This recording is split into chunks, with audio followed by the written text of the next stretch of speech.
और तमाम जो आयोजन लगन के साथ एक बहुत शानदार कार्यक्रम किया और मैं उनका धन्यवाद देना चाहता हूँ कि मुझे अपनी बात रखने का आप लोगों के बीच में मौका दिया।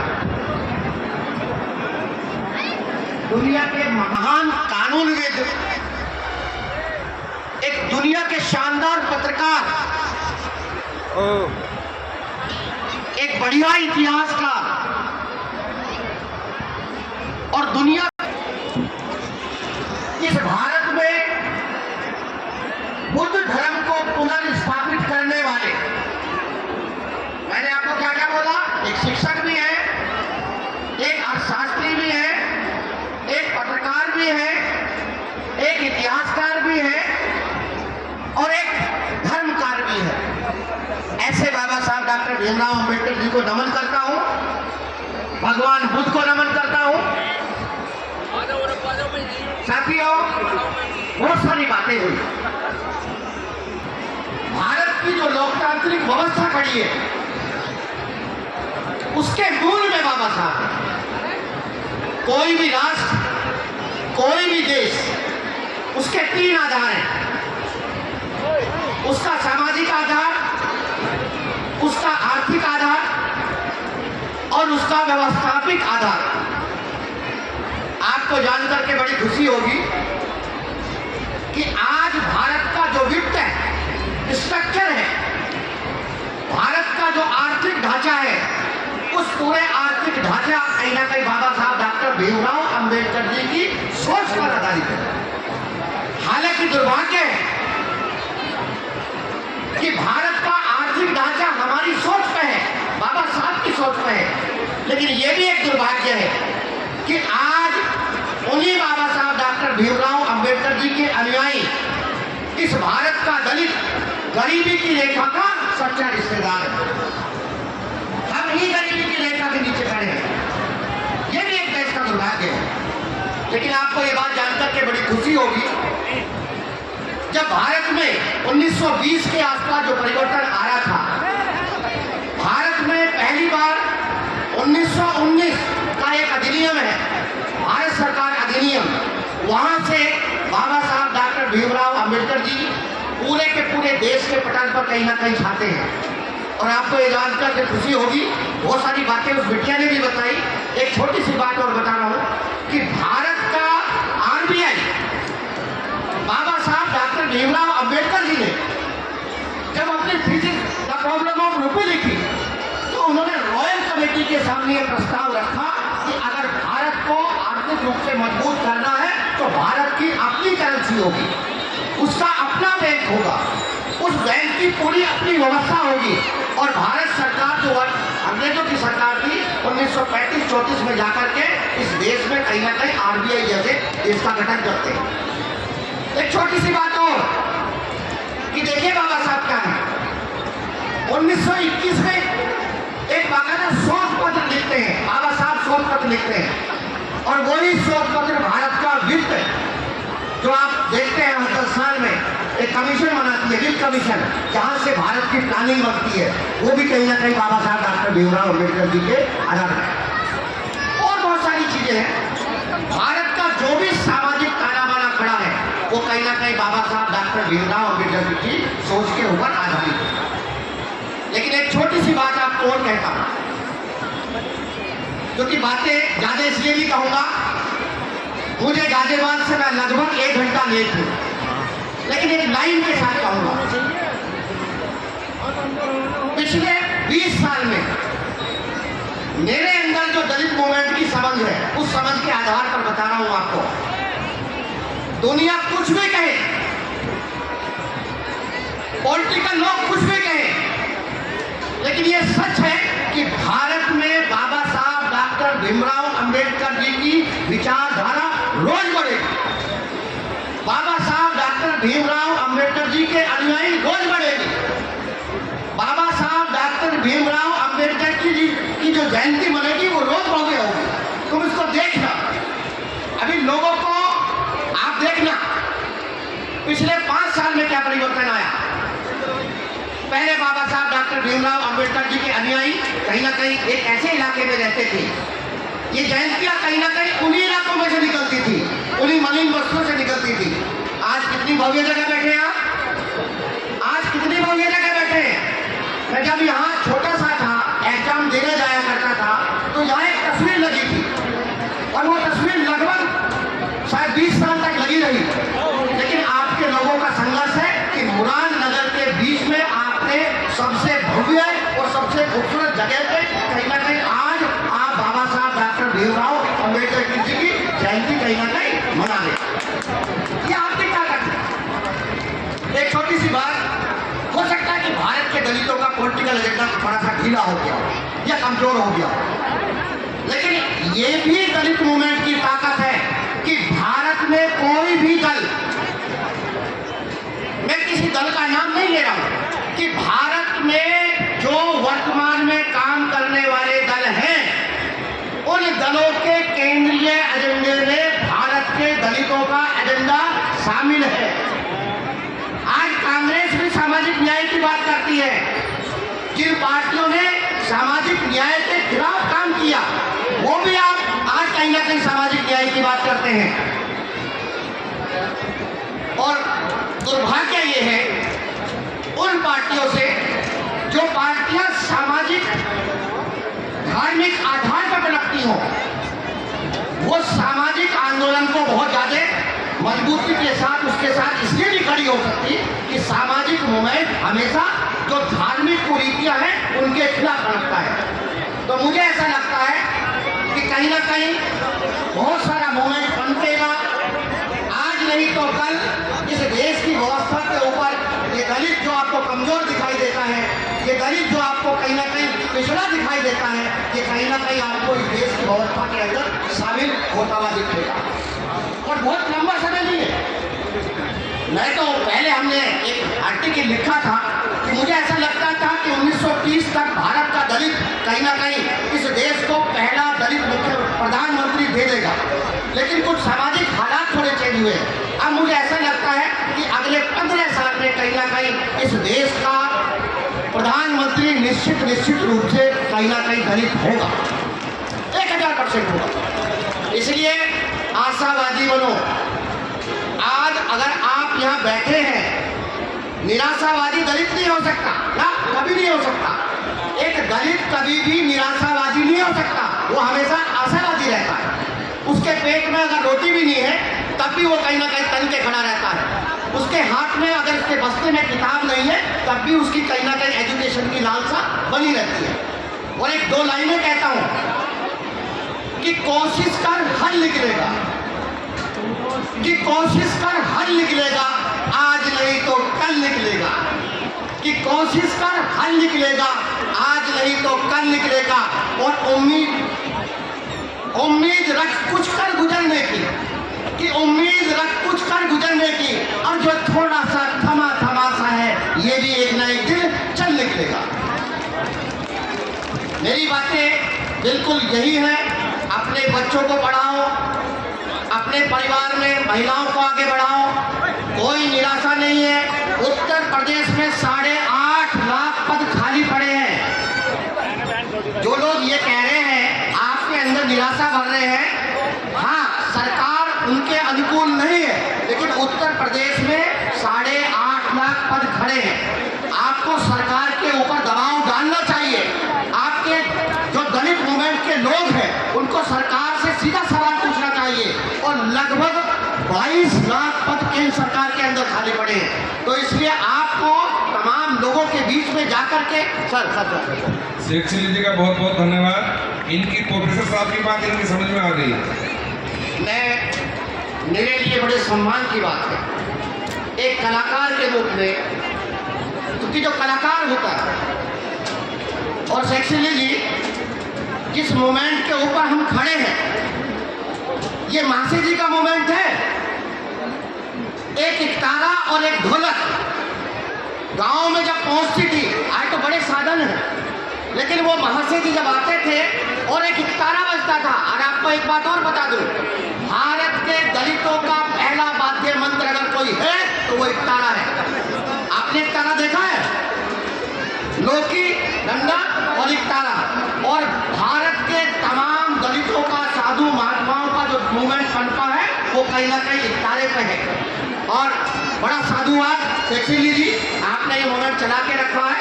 और ये एक बात जरूर कहता हूँ, देखो क्या इतिहास बताओगे? अरे आपका इतिहास इतना अभी टीवी के ऊपर एक खबर चल रही थी कि ईरान के अंदर जहां अमेरिका हमले कर रहा है, वहां के एक सज्जन ने यह कहा कि हमारी एक सांस्कृतिक धरोहर है ईरान में। भारत के दलितों की एक सांस्कृतिक धरोहर कहां रखी है? ईरान के अंदर। ईरान का एक व्यक्ति जाकर के टीवी के ऊपर यह कह रहा है कि हमारे पास बुद्ध की संस्कृति है, हमारे पास अशोक के बनाए हुए वो नोट हैं। कहीं ना कहीं ये गोलाबारी जो हो रही है उससे कहीं ना कहीं आपको नुकसान हो रहा है। बाबा साहब ने आपको क्या दिया आपको मालूम है? सिर्फ आरक्षण थोड़े दिया। अरे बाबा साहब ने आपको आपकी सांस्कृतिक पहचान दे दी। जो लोग किसी भी दबंग आदमी से, जो गांव में जमीन जायदाद वाले लोग हैं, वो ये कहते थे, वो अपने लगभग 4 पीढ़ी 5 पीढ़ी 6 पीढ़ी का इतिहास बताते थे। बाबा साहब डॉक्टर भीमराव अंबेडकर जी ने इस देश के दलितों का 2500 साल का इतिहास आपको दिया। आपको दिया। ये ताली बजा दीजिए सब लोग। आपको क्या दिया? आपको ये दिया कि आप मजदूर पैदा नहीं हुए थे, आपके पुरखे कहीं ना कहीं अशोक थे। आपका राज म्यांमार से लेकर के कंधार तक था। और एक टीवी चैनल की डिबेट में एक सज्जन कह रहे थे कि इस देश के दलितों को आप क्या समझे? इस देश के दलितों को कुचल देगा कोई? नहीं कुचल सकता। और किसी भी ठेले वाले से जाकर के पूछना इस बात को जाकर के, कोई आदमी जो बताता था, बड़ा दबाव बनाता था कि मेरे पुरखों के पास 1000 बीघे जमीन थी, मेरे पुरखों के पास एक कोठी थी, उनके पास एक घोड़ा था। आज उस देश का दलित ये कहता है कि मेरे पुरखे राजा थे। हम चंद्रगुप्त मौर्य से लेकर के अशोक तक जब आते हैं तो भारत की पूरी व्यवस्था के ऊपर कहीं ना कहीं छा जाते हैं। और यही तो इतिहास है आपका। आपने कभी महसूस किया कि कोई भी गुण किसी भी जाति के अंदर वो एक दिन में नहीं पनप सकता, उसका हजारों साल का इतिहास होता है। आप किसी भी दलित व्यक्ति से देखेंगे तो वो अंतिम चरण तक, जीवन के अंतिम चरण तक कहीं ना कहीं मानवतावादी होता है। मानवतावादी कैसा होता है? हरियाणा देखो, लोगों के पास जमीन है, बेटी नहीं है, मार दिया उन्होंने। वो कैलकुलेटिव लोग हैं, वो व्यापारी लोग हैं। 20 लाख भी खर्च करेंगे, 5 लाख में मामला खत्म करेंगे। हमारे घरों में रोटी नहीं है, लेकिन हमारे घरों में कहीं ना कहीं बेटियों को मारा नहीं जाता, उनको पाला जाता है। रोटी नहीं है लेकिन फिर भी पालेंगे। और मैं फख्र के साथ कहता हूँ कि हम उस समाज से आते हैं जिस समाज की महिलाएं किसी चौराहे पे खड़े होकर के 500 रुपए की भीख नहीं मांगेगी, वो चौराहे पे खड़ी होकर के 300 रुपए का काम मांगती है। ये हमारा इतिहास है, ये हमारा साहब, बाबा साहब। देखिए, मैं एक शिक्षक होने के नाते जो मैंने महसूस किया वो आपके बीच में कह रहा हूँ। भारत में कोई भी जाति, भारत में कोई भी दल, भारत का कोई भी व्यापारी, भारत का कोई भी गीतकार, भारत का कोई भी संगीतकार इस देश की दलितों की संस्कृति के सामने लड़ नहीं सकता। आप मालूम है, एक आर्टिकल लिखा, आपको मालूम है, जब ये चटकीले भड़कीले रंग पहन करके हमारी माता बहनाएं जब गलियों में जाती थी तो लोग सीधा कहते थे कि ये चमारों जैसे रंग है। लेकिन आज भारत की कोई भी महिला अगर अपनी सुंदरता का प्रतीक, अपनी सुंदरता को दिखाना चाहती है तो वही चमारों के रंग पहने पड़ेंगे, वही चटकीले रंग पहने पड़ेंगे, वही भड़कीले कहना के रंग पहने पड़ेंगे। अनाज हमको मोटे मिले थे, मजबूरी थी, अनाज मोटे थे, लेकिन आज पूरे भारत की जनता उन्हीं अनाज को खाना चाहती थी जो हमने मजबूरी में खाए। लहसुन प्याज आपने सुनता बना के रखी कि लहसुन प्याज नहीं खाएंगे, हमने कहा हम खा लेंगे। हमको मालूम है, हमारे पुरखों ने बताया, वो समझदार थे कि अगर लहसुन प्याज जरूर खा लो। आज वही लोग कहीं ना कहीं लहसुन प्याज खा करके अपना कहीं ना कहीं उपचार कर रहे हैं। ये आपकी संस्कृति है, ये आपकी व्यवस्था है। इसलिए हताश नहीं, निराश नहीं, बच्चों को पढ़ाओ, बच्चों को अच्छा खिलाओ। और एक छोटी सी बात और कह रहा हूँ कि कभी भी खान पान की सुट्टा में मत फंस जाओ। मैं समाज के बीच में जाकर के देखता हूँ, जो आप खाते हैं उसके ऊपर फख्र करो।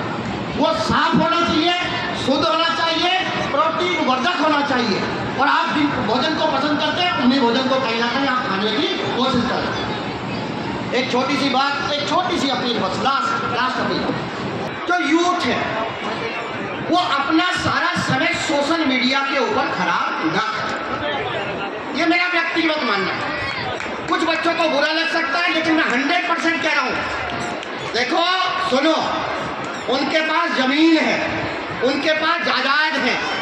हमारा रास्ता सीधा या तो नौकरी की तरफ जाता है या सीधा मजदूरी की तरफ जाता है। मैं जिस घर में पैदा हुआ वहाँ मैं तो प्रोफेसर बनने के लिए पैदा नहीं हुआ था, मैं तो आज स्किल्ड लेबर बनने के लिए पैदा हुआ था। मुझे पढ़ने का मौका मिला, इसलिए मैं कहीं ना कहीं स्कूल में जाकर के, डिग्री कॉलेज में जाकर के टीचर बना। मेरा मानना यह है, बाबा साहब डॉक्टर भीमराव अंबेडकर जी का सम्मान कीजिए, बाबा साहब डॉक्टर भीमराव अंबेडकर जी के आंदोलन को जानिए, लेकिन सोशल मीडिया के ऊपर उतना ही उपयोग करें जिससे आपकी पढ़ाई बाधित ना होती हो। हमको दलित मूवमेंट के लिए 25 साल का पढ़ा लिखा युवा चाहिए, जो कहीं ना कहीं नौकरी की तरफ अग्रसर हो चुका हो। इसलिए अपने बच्चों की परफॉर्मेंस के ऊपर कहीं ना कहीं ध्यान दीजिए। एक छोटी सी बात और कह के खत्म कर रहा हूँ, लास्ट है। देखिए, दुनिया का इतिहास है, ये पूरी दुनिया का इतिहास है कि उन जातियों में, उन वर्गों में, उन समूह के अंदर जिनके अंदर माइग्रेशन पावर सबसे ज्यादा होती है। माइग्रेशन का मतलब एक जगह से दूसरी जगह जाने वाले लोग, वो दुनिया के सबसे प्रोग्रेसिव लोग होते हैं। जिन जातियों के अंदर, जिन वर्ग समूह के अंदर कहीं ना कहीं माइग्रेशन पावर सबसे ज्यादा होती है, वो कहीं ना कहीं सबसे प्रोग्रेसिव होते हैं। इसलिए अपने बच्चों के अंदर माइग्रेशन पावर बढ़ाओ। उसको ये मत कहो कि एजुकेशन घर के अंदर ही रहेगा, उसको बोलो कि अगर भारत के किसी भी कोने में जाकर के उसको अच्छी एजुकेशन मिल रही है तो उसको कहीं ना कहीं मौका गंवाना नहीं चाहिए। एक छोटा सा उदाहरण आपके बीच में देता हूँ। पंजाब में वाल्मीकि आबादी, दलित आबादी, जो सारे के सारे जो हम दलितों की आबादी 32% है। पंजाब से मैक्सिमम लोग कहीं ना कहीं कनाडा गए। जब और लोग कनाडा गए तो हमारे समाज के लोग भी कहीं ना कहीं कनाडा चले गए, और इसलिए पंजाब के अंदर भारत के दलितों की आर्थिक स्थिति बेहतर है। कारण है उनको बाहर जाने का मौका मिला। बाबा साहब डॉक्टर भीमराव अंबेडकर जी ने एक कोट किया था कि मैं भारत के दलितों से ये उम्मीद करता हूँ कि कहीं ना कहीं वो अपने अंदर जो माइग्रेशन पावर है वो कहीं ना कहीं बढ़ाए। और एक छोटी सी बात आपके बीच में, छोटी छोटी बात करके नहीं कहूँगा, एक छोटी सी अपील भी है कि देखो, इन बुद्ध अनुयायियों से जाकर के पूछो आपकी पहचान है। भगवान बुद्ध और बौद्ध धर्म आपकी पहचान है। भारत का प्रधानमंत्री भारत के अंदर किसी मंदिर में जाता है। भारत का मुख्यमंत्री अगर उत्तर प्रदेश में है तो किसी मठ में जाता है। लेकिन भारत का प्रधानमंत्री जब यूनाइटेड नेशन के अंदर जाता है तो वो क्या कहता है कि मैं ऐसे देश से आया हूं कि हमने दुनिया को युद्ध नहीं, हमने दुनिया को बुद्ध दिया। उत्तर प्रदेश के मुख्यमंत्री जब जापान जाते हैं तो पहले ये तय हुआ था कि वो जापान के जो प्रतिनिधि होंगे उनको राम मंदिर देंगे। मैं टीवी डिबेट में था, मौका मैं कभी छोड़ता नहीं, अपनी बात कहने में कभी चूकता नहीं। मैं वहाँ टीवी डिबेट में कहा कि जापान पूरा का पूरा बदमय देश है, और जब हम किसी को गिफ्ट देते हैं तो उसकी भावनाओं के हिसाब से देते हैं। जब आप भी किसी को गिफ्ट देते हैं तो आप ये पता करते हैं कि उसको क्या चीज़ अच्छी लगती है। मैंने कहा, एंकर महोदय, इन बीजेपी के लोगों को समझा दो कि अगर ये जापान जा रहे हैं तो राम मंदिर तो यहीं रख के जाए और उनसे कहें कि मैं बुद्ध के उस जुड़ी हुई कुशीनगर से आया हूँ और मैं कहीं ना कहीं बुद्ध का संदेश आपके बीच में लेके आया हूँ। और माननीय मुख्यमंत्री जब वहाँ गए तो बुद्ध लेके गए, इसलिए किसी भी मंच के ऊपर अपनी बात कहिए क्योंकि समय बहुत कम रहा है। एक लास्ट बात आपके बीच में फिर जाकर के कहूँगा, एक शिक्षक होने के नाते मैंने कोई गलत बात कही हो उसके लिए माफ़ी। पढ़ाओ, बच्चों को पढ़ाओ, आशावादी बनो, 100% बनो। रास्ते खुल रहे हैं, व्यवस्था खुलेगी, सरकार बदलेगी, नौकरी हर घर में आएगी। हमारा दुर्भाग्य ये रहा कि हमारे परिवारों में सिर्फ तीन जनरेशन को नौकरी करने का मौका मिला। 70 में देश आजाद हुआ, आजादी के समय भारत का दलित पढ़ा लिखा नहीं था। 70 के दशक में पहला नोट आया, 70 के दशक में दलितों का पहला नोट आया, लेकिन दुश्मन भी आपको नौकरी जल्दी देना नहीं चाह रहा था। जब दलित पहले कहा 50 से लेकर के 70 तक कहा नोट अवेलेबल, और जब 70 में अवेलेबल हुआ तो सरकारों ने कहा नोट सुटेबल चालाक है। लेकिन हम हमारी महिलाओं की पहली जनरेशन और दलितों की नौकरी में है और पुरुषों की 3 जनरेशन है। काश अगर ऐसा हो जाता कि हमारी एक जनरेशन अब तक कहीं ना कहीं नौकरी में चली जाती तो इस देश का दलित भारत के लोगों को बता देता, कहीं ना कहीं लाइनों में होते हमको दलित बनना है। लोग सरकारों से मांग करते, लोग आरक्षण नहीं मांगते, कहते हैं कि हमको दलित बना दो। आपको मालूम है दलित क्या है? एक बार बस आपका कार्यक्रम लेट हो जाएगा। यूजीसी के कार्यक्रम में हम बोल रहे थे, आज तक का कार्यक्रम था, यूजीसी के कार्यक्रम में बोला तो मैं ज्यादा नहीं बोला, मैं कभी क्या, देखिए हम अम्बेडकरवादी लोग हैं, हम में अपमान सहा होगा, लेकिन हम ये कहते हैं हम अम्बेडकरवादी है कि हम किसी का अपमान करेंगे। हम बुद्धवादी लोग हैं, हम किसी के साथ कोई भी अन्याय की बात नहीं करेंगे। तो वहां उन्होंने कहा कि यूजीसी बड़े कठोर नियम है, तमाम अपर कास्ट धरावान है, आपको क्या कहना है? मैंने कहा ये हमारा सपना था कि हम आपकी आंखों में कहीं ना कहीं अम्बेडकरवाद का खौफ देखना चाहते हैं, लेकिन हम आपको वायदा करते हैं कि हम आपको सताएंगे नहीं, हम आपके अधिकारों की रक्षा करेंगे। अगर आपको रोटी चाहिए, आपने हमारी रोटी छीनी हो, लेकिन हम आपको भूखे पे सोने नहीं देंगे। चलिए, बहुत बहुत धन्यवाद, आपने मेरी बातें सुनी और मैं तमाम आयोजन समिति का बहुत बहुत आभारी हूँ, है ना। मेरे रिश्तेदार भी बैठे जी, उन्होंने मुझे टेलीफोन किया और मुझे आपके बीच में आने का हमेशा मौका मिलता है, हमेशा आऊँगा। मेरा मानना यह है आशा आशा आशा आशावादी ही बनना है, मध्यम मार्गी ही बनना है, कहीं कठोरता नहीं। जो जिसके विचारों में कठोरता हो वो कभी भी बुद्धवादी हो नहीं सकता। जो ये कहता हो कि मैं ये खाऊंगा, जो ये कहता हूं मैं ये खाऊंगा, वो भी गलत है। जो मिलता हो वो खा लो। एक छोटा सा उदाहरण आपको बताता हूं, ईश्वर किसकी मदद करते हैं। एक बार भगवान बुद्ध जा रहे थे तो एक आदमी जो है पानी पानी पानी पानी पानी मिल जाए, उन्होंने उसको पानी नहीं दिया। उन्होंने देखा कि उसके आसपास 4-5 जगह गड्ढे खुले पड़े हैं, जहां उसने गड्ढा खोदा और पानी ढूंढने की कोशिश करी। भगवान बुद्ध आनंद के साथ निकल जाते हैं। आनंद बड़े परेशान, यार ये भगवान बुद्ध क्या कर रहे हैं? पानी हमारे पास था, एक आदमी के प्राणों की रक्षा कर सकते थे। उन पर जब रहा नहीं गया कि महाराज मुझे ये बताइए कि जब पानी था और आपको किसी व्यक्ति की प्राण बचाने थे तो ऐसे क्या हालात हुए कि आपने उनको पानी नहीं दिया? भाई सुनने की बात है, सुनिए ध्यान से। बुद्ध क्या कहते हैं, सुनो ध्यान से, कि उस आदमी के अंदर धैर्य नहीं था, हर जगह पानी है।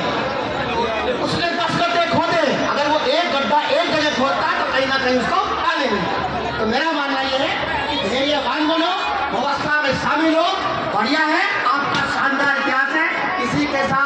जय भीम, जय भारत, नमो बुद्धाय। बहुत बहुत